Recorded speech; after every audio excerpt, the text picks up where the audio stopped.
Tonight, in early America, black slaves and white indentured servants are equally exploited. Their work is what was valuable, not their person. Then laws begin to distinguish between black and white. 1640 is sort of the turning point where Africans are going to be treated differently. And slavery spreads across all the colonies. People are being considered property. The downward spiral begins. An entire economy based on exploitation of Africans is in place within a generation.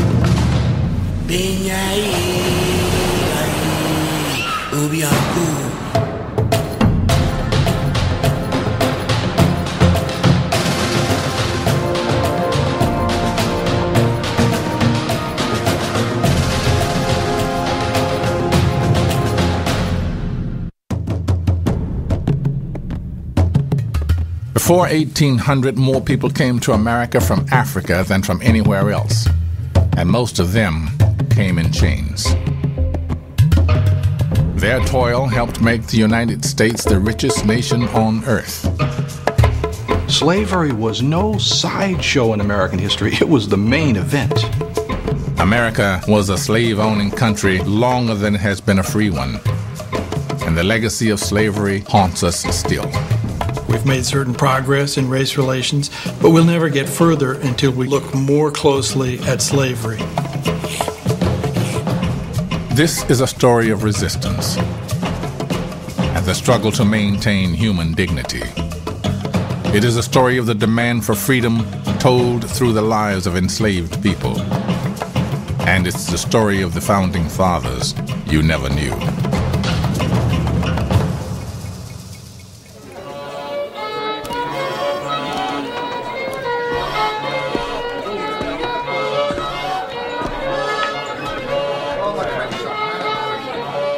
They were from Africa and Europe. Some were enslaved, some were indentured servants. All of them were poor and exploited.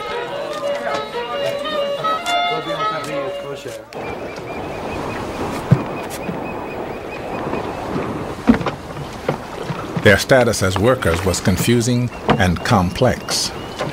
Their lives were controlled by the Dutch West India Company.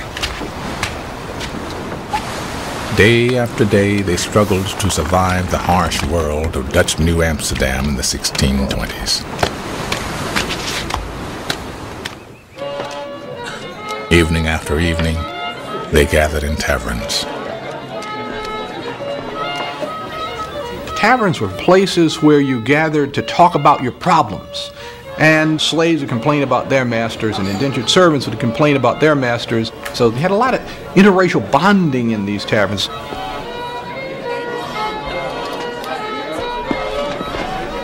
You have people who indenture themselves. They promise their labor to a wealthy person for 7 years in order to pay off the price of coming to the New World.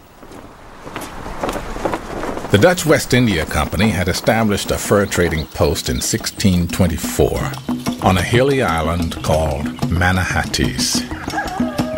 The area would become New York City. Less than 200 people lived in the settlement. Most were men from Northern Europe who worked for the company. To make larger profits, the Dutch West India Company wanted free labor.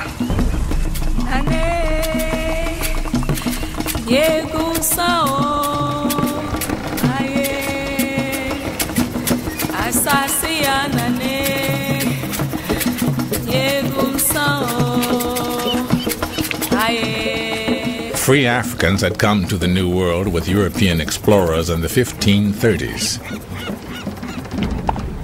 English settlers in Jamestown, Virginia purchased 20 Africans from Dutch traders in 1619.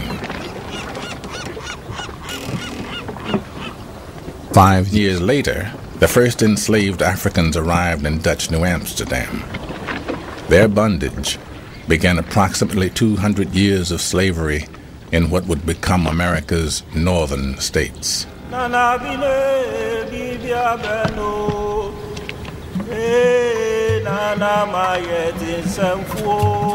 The first 11 enslaved people, all male, who came to New Amsterdam were brought by the Dutch West India Company. They were owned by the company, not by individuals. So They're company slaves, and they're brought by the company for the purpose of building the colony. It was quite common for the Dutch and for the English to raid the wealthier Spanish and the Portuguese shipping to get people and to get property. So these people really are, in a sense, prisoners of war. These people come out of a larger Atlantic world in the 14th and 15th century as Africa, Europe, and the Americas meet for the first time. We call them Atlantic Creoles.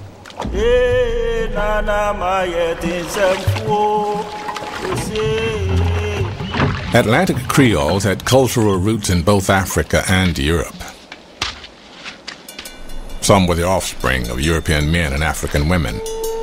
Some traveled the seas with Europeans. Some may have been literate. Many spoke multiple languages. The names of the first 11 indicate some of that mixture. The names Simon Congo, or Anthony Portuguese, or John d'Angola. These names are European names, Simon, Anthony, John. They're Christian names. And then the last names, Portuguese, indicating a connection with Portugal, perhaps with a Portuguese explorer, or Congo, indicating this is a Christian African who came from the Congo. The enslaved did not know if or when freedom would come. In the settlements of Virginia, Massachusetts, and New Amsterdam, slavery was undefined. There were no laws, no rules, no regulations.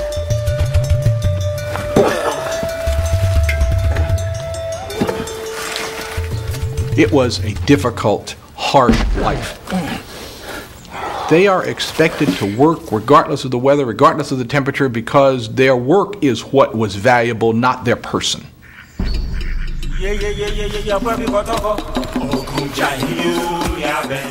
Work began at sunrise. The company forced the first 11 to clear land, construct roads, and unload ships.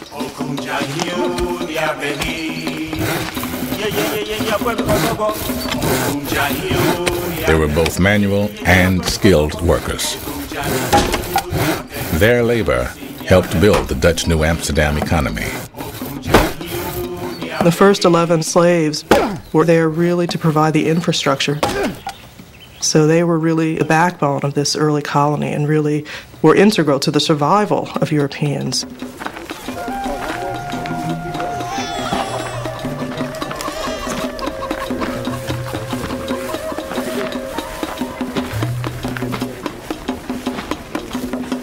Because the Dutch did fear racial mixture, they were not interested in marriages between Creoles and Dutch women or Belgian women. Therefore, by the late 1620s, they brought in Creole or African women into the colony.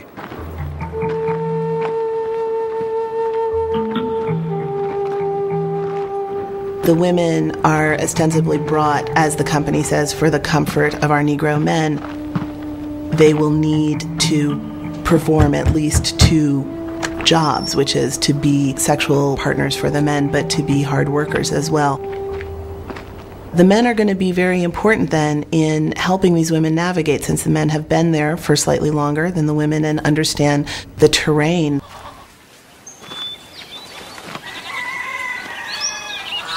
Slaves in New Amsterdam during this time have rights that we think of as unusual for enslaved people, those wages. Europeans are dependent on enslaved people, and so they need to, in a sense, appease them.